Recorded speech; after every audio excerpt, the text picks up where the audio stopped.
pour cette rencontre entre Grenoble et Anglette. Et j'en profite pour vous souhaiter une excellente fin d'après-midi sur l'antenne de Fansit. Avec direction en zone offensive qui fait de lui une très bonne influence sur le côté des ailiers grenoblois.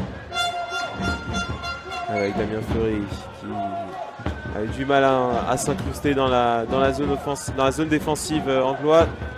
Attention le premier tir, le but! Oh, le premier but grenoblois qui vient enfin mettre un terme à ce round. Et qui a un but qui est vraiment le fruit avec la première interception par Yann Sauvé. Et la Grenoble qui a tout de suite allé retourner à la cage. Attention une nouvelle fois là. Oh là là, ça commence à être de plus en plus dangereux. Et le deuxième but qui est confirmé dans la foulée. Oh, Grenoble qui commence à imposer son rythme et son intensité.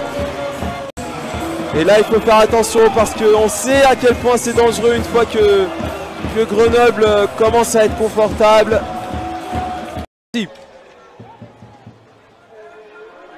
Elle avec Hardy qui va être en zone neutre. Pour Tartari. Pour Champagne, excusez-moi. Bisaillon. Qui va aller chercher sur la gauche pour Kyle Hardy. Oh, ça a été bien joué là pour Alain Hardy. Malheureusement la passe était un peu trop longue et un petit manque de communication avec Alain Hardy cette nouvelle fois. Le tir, la bonne déviation de Joël Champagne et une nouvelle fois Bisaillon en 2 temps, 3 temps, 4 temps, le but. Oh, Joël Champagne qui vient s'offrir un doublé. Et on l'avait dit justement, le powerplay Grenoble hit. Et là on peut le voir à l'action, Grenoble qui mène maintenant 3-0 avec un doublé de Joël Champagne. Et là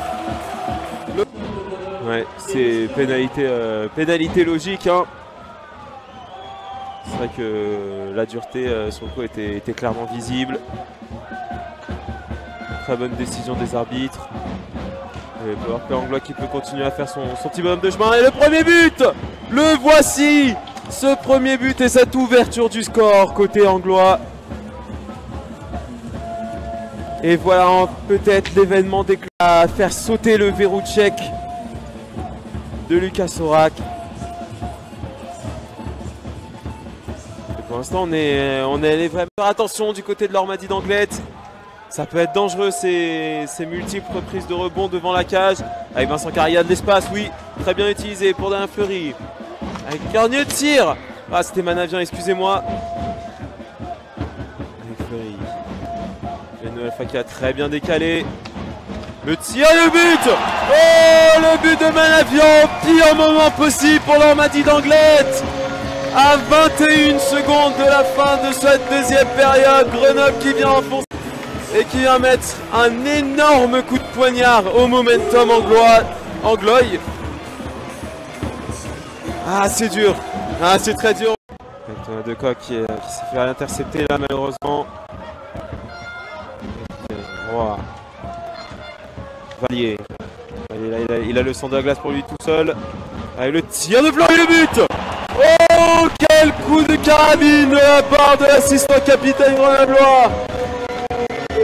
Ah, et là l'obstacle devient quasiment infranchissable pour l'Ormadi d'Anglette.